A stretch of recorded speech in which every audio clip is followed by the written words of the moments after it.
So I actually disagree. I think it's entirely possible to have remote teams doing awesome work. So last I checked, I don't know if it's still true, but MySQL is an entirely remote company.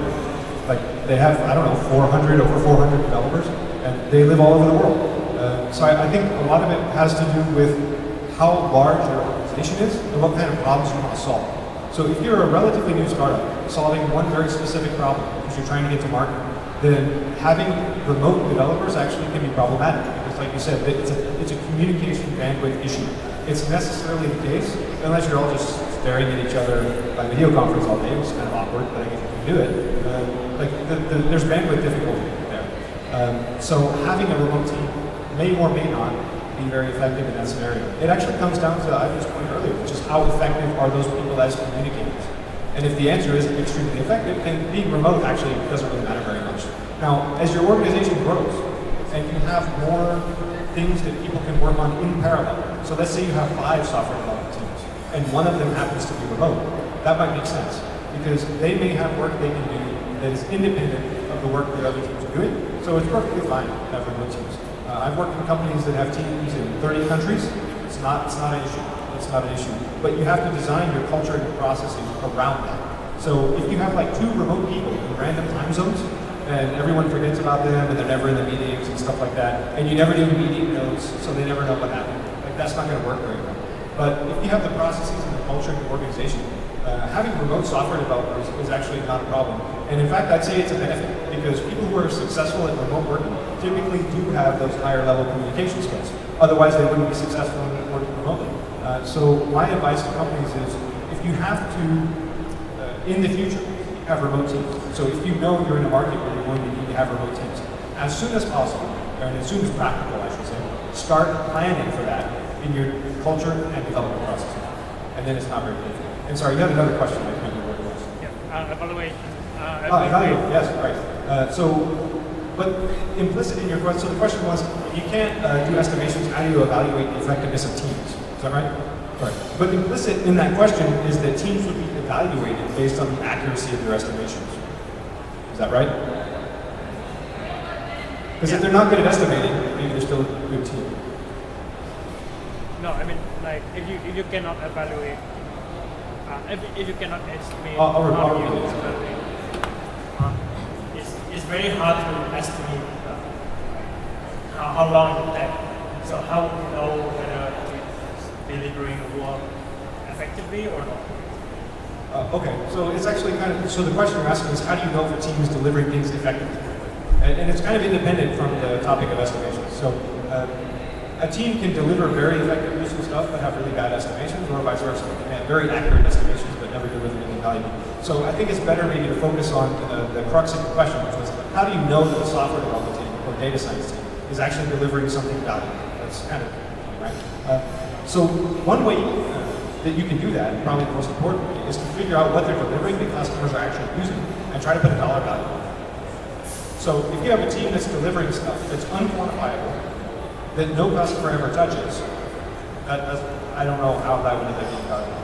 Now you could say they're delivering, let's say, infrastructure that's used by other teams, they're enabling other teams, and that's valuable. And you have to find a way to quantify what that looks like. But if you're saying the very straightforward case where you have a software development team or data science team that's deploying things to production that then get some interaction with customers, like from my perspective, the clear value metric, and the most clear one I can think of, is what value do customers get out of it? How much money comes in from those customers? And that's probably where I would start. And then I would work my way backwards. So if that's not really quantifiable, because it's, let's say, a tooling team, they do data science tooling and platform, data infrastructure stuff. How do you quantify that? Well, you can look at which products are built on top and what they've enabled to be built in the company.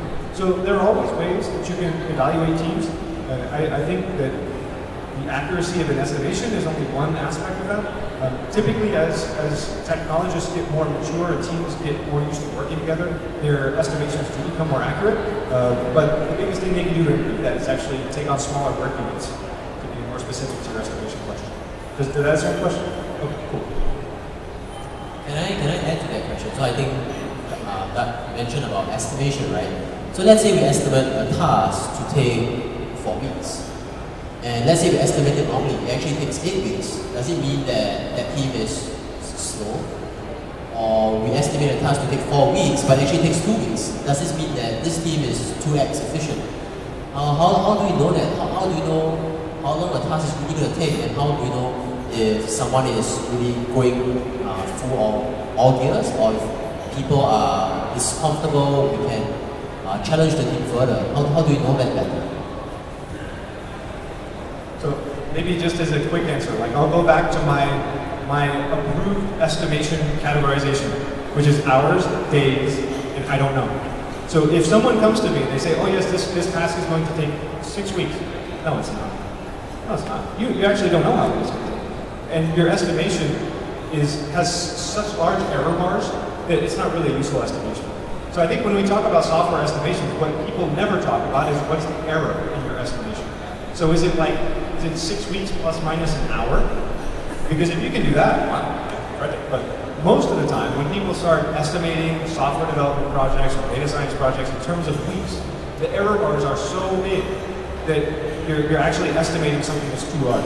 You have to break it into smaller pieces and then do your estimation. So from my perspective, if you're doing an estimation that's longer than days, and by days I mean fewer than 4, because once you get to 5, that's a week, right? A work week. So if you're doing something and you say, oh, this should take 4 or 5 days, maybe.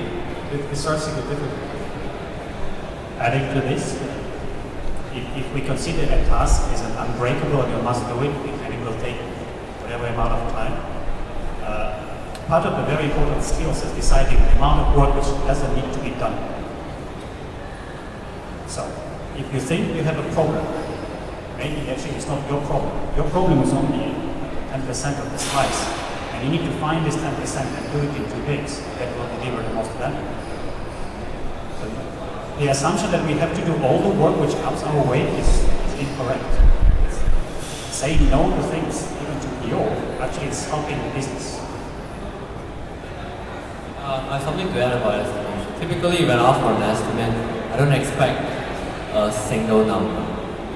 If somebody gives you a single number, unless short days, if it's 5 weeks, then it's maybe is it a 3 to 6 weeks or 1 week to 10 weeks and the average of 5 weeks, or because estimate itself is cannot be a single digit, single number. It should be a range. This is very important, especially for big estimates. Telltale signs something as well.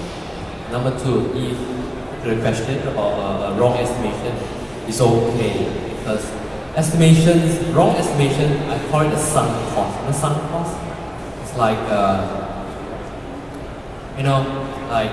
okay, you have spent $10 or $12 on movie ticket, right? 3 hours movie, 3 hours show, and 1 hour in there you realize that this show sucks. It's terrible. Then you have to ask yourself, are you going to get out and save the 2 hours? Are you going to sit there just because you paid $10 or $12? My answer is, smarter guy will take the first option, because you already spent that money.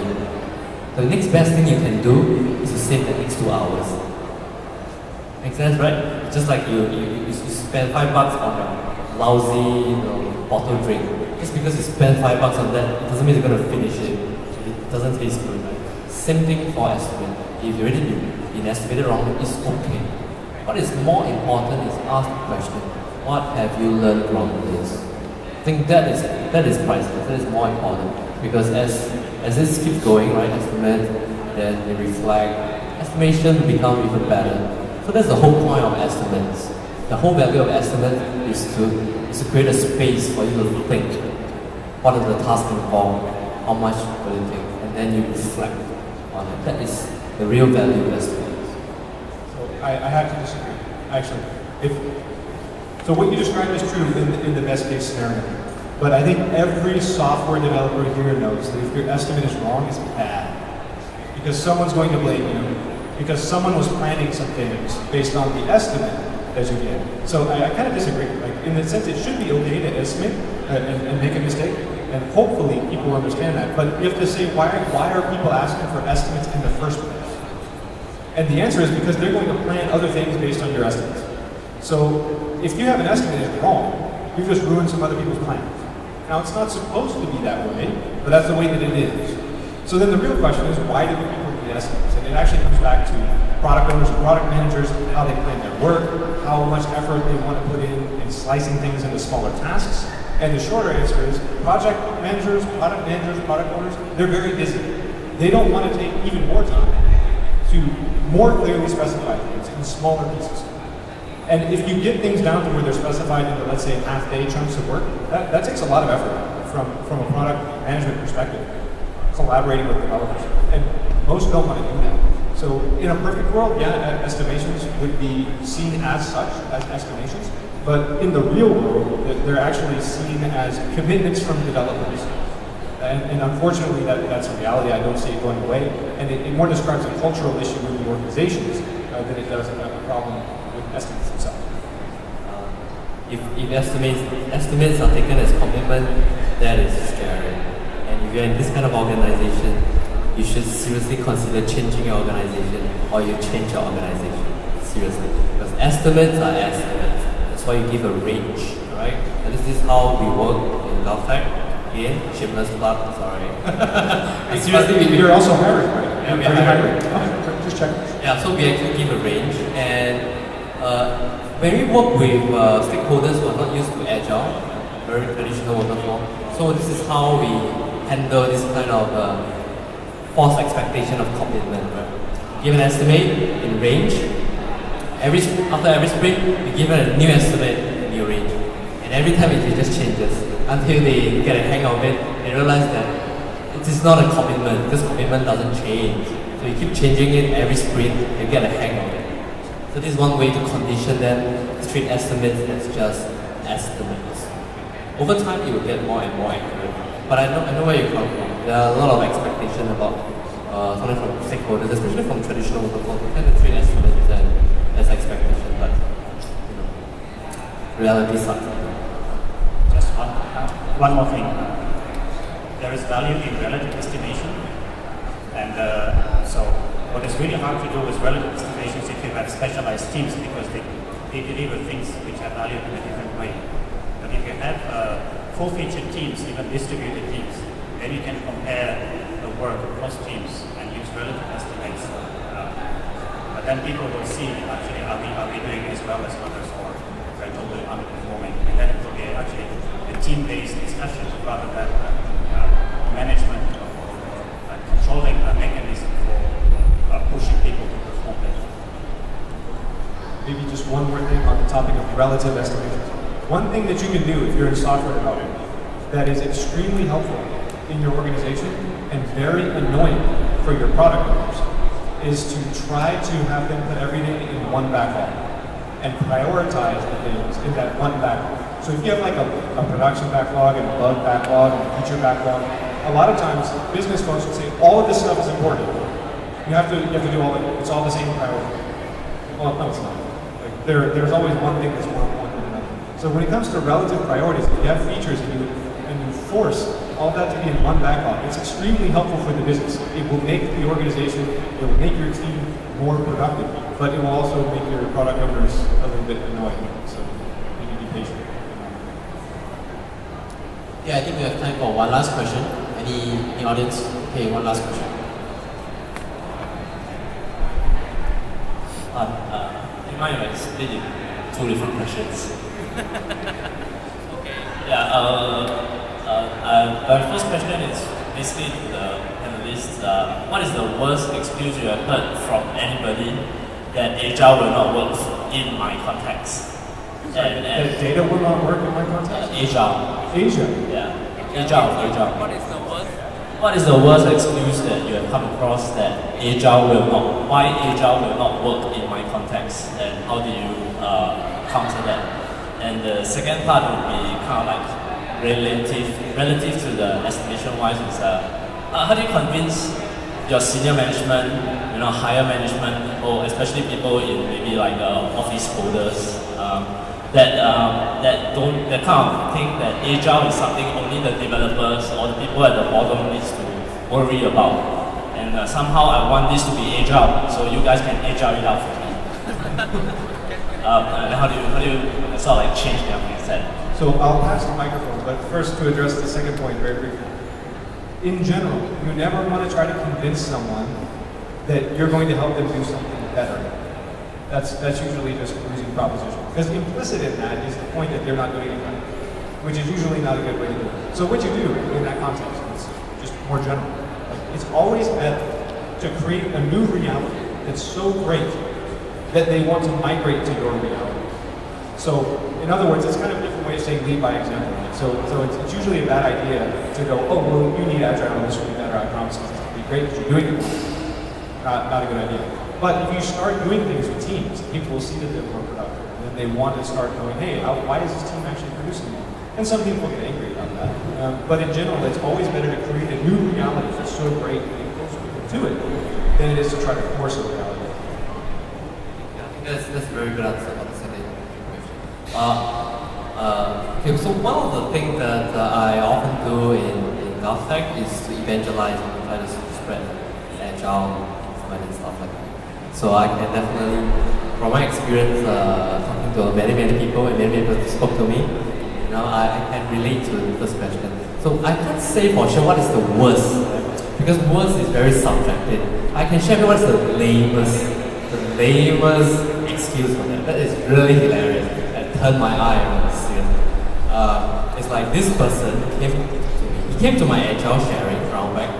I listened for like 2-3 hours, and then she showed me her tender specs. Right? She really prepared a tender spec. The tender specs takes about, I think, more than half a year, close to a year to develop a tender spec. We went through a traditional waterfall project, and he said, "Can you help me turn this into Agile specs?" I said, "No, I can't." Right? Because it's really about mindset. How do you like user stories and things like that? And then, so she needs. So then I figured out a little bit, dig deeper, and she said that, oh, I already spent a lot of time on this document and stuff like that. But then when I want to submit this, right, my boss heard something Agile, very powerful, can deliver things fast and cheap. Asked me to do Agile. Then how? I said, I need to deliver this in the next half a year. And I said, I don't know, you need to manage it. Can you help me tell her this thing cannot do Agile? That is the lamest experience I ever had. That is the lamest. I don't know in what environment that Agile won't really work. I really don't know. So far, I think Agile is really about mindset. It's very prescriptive. Generally, it will work. Some situations are a lot harder than the rest because of the mindset. Yeah. So really, I'm a firm believer that Agile is highly applicable in a lot of situations, but it's really about the environment, the culture, and the mindset. And the hardest part to make Agile work is when people doesn't want to do it, but they refuse to say it, and they want consultant to say it for them. So that sometimes they engage consultant to do that, so that the consultant can first con them and then insult them. I'm insulted. Seriously, I think I actually haven't run into that problem, to be honest. I can't recall a situation I was in where someone said, oh, this is just not going to work for us. And maybe part of the reason for that is because I don't actually try to convince people to do Agile. I actually don't ever say Agile when I'm working with clients that I work with. I'm usually there for other technology and stuff, but I focus a lot on people and process, and that's how I describe it, people and process. And regardless of whether it's a CFO or somebody in manufacturing or whatever it is, it doesn't matter the industry or the role, everybody understands that they follow some kind of process. And there's probably a way that they can improve the process. But once you put a brand on it, and Agile at this point, it's a brand as much as it is anything else.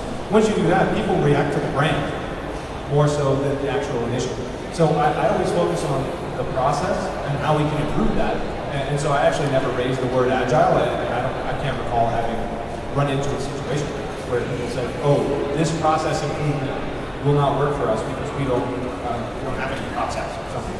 It just doesn't happen. The situation where it won't work is when neither management nor the team actually wants to do it. I've seen this. It's a status quo when everybody's sort of comfortable with the slowness of their progression. Okay, on that note, thank you. First, thank you to everyone. Thank you to our panelists for sharing with us so much today. I think they'll be hanging around for a bit more. So if anyone here was shy to ask some questions, you know what? Now's the time to bombard them. Thank you and have a good night. Thank you. Thank you.